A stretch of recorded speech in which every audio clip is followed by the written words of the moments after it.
Olá, pessoal. Vamos aqui para mais um estudo do Evangelho segundo o Espiritismo, com o qual a gente faz o Evangelho no Lar.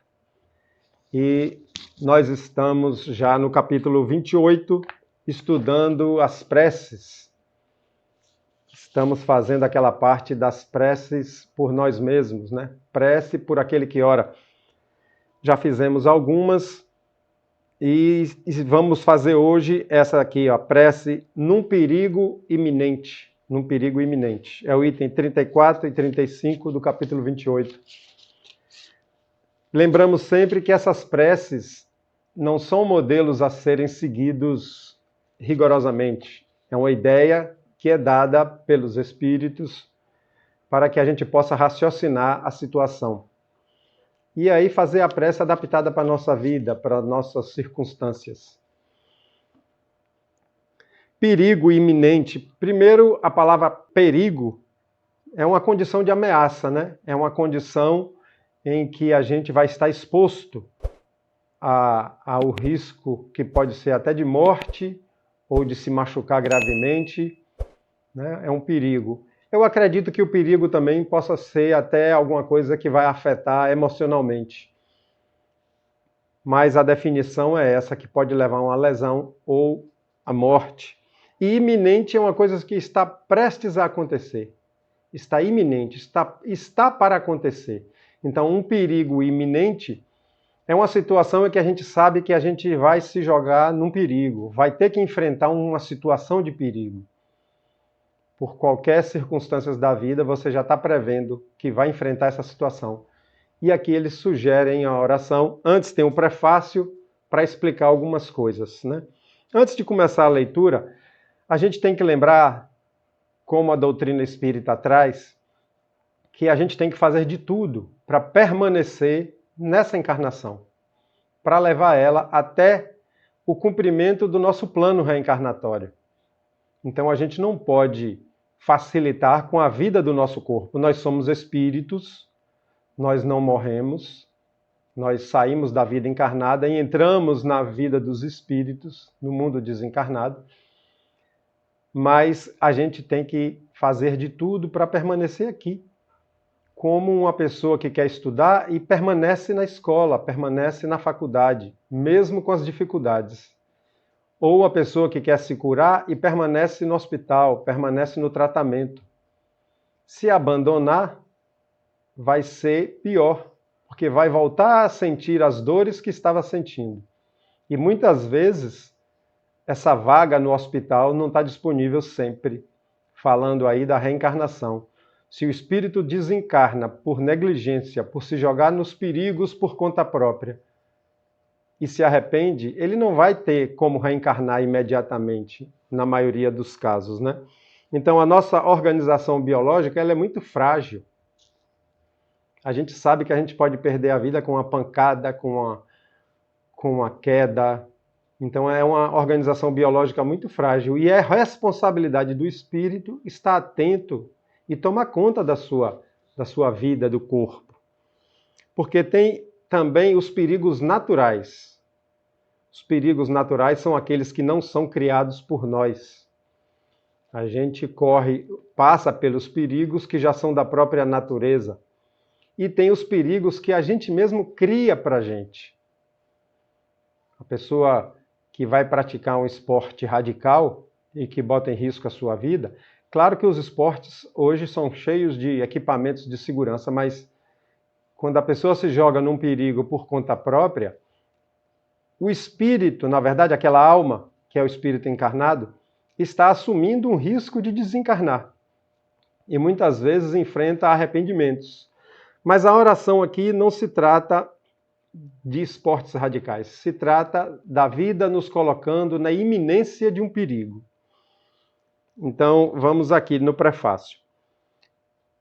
Pelos perigos que corremos, Deus nos adverte da nossa fraqueza e da fragilidade da nossa existência. Mostra-nos que entre suas mãos está a nossa vida e que ela se acha presa por um fio que se pode romper no momento em que menos o esperamos. Então, quando ele fala Deus, a gente sabe que Deus não é um personagem, não é uma personalidade. é a própria lei da natureza, é o próprio funcionamento da natureza. Então, os perigos são limites, né? Quando a gente corre perigo, está mostrando quão frágil é a nossa vida.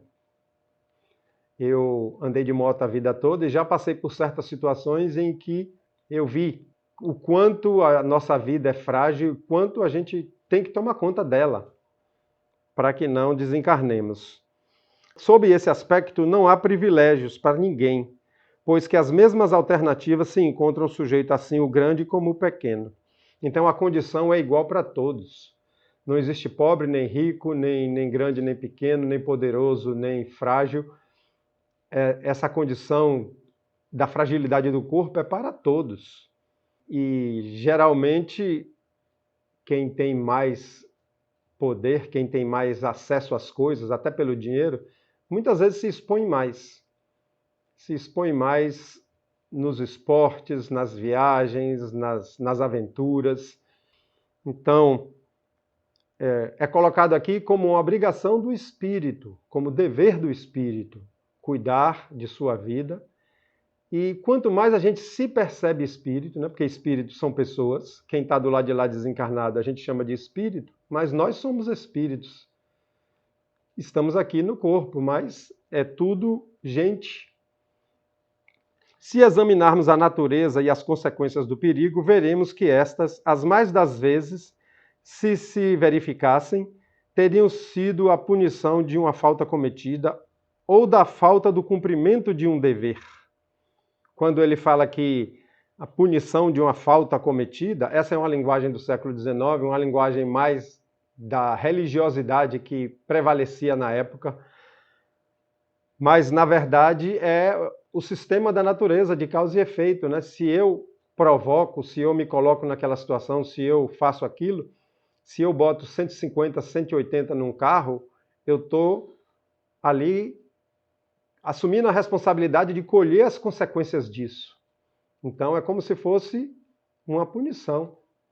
Se eu pratico um esporte radical, vou fazer escalada em montanhas, se eu vou voar de asa delta e sei do risco e do perigo que isso é, sem usar os equipamentos de segurança, sem estar no controle, eu estou assumindo as consequências dessa atitude minha, que pode até me desencarnar.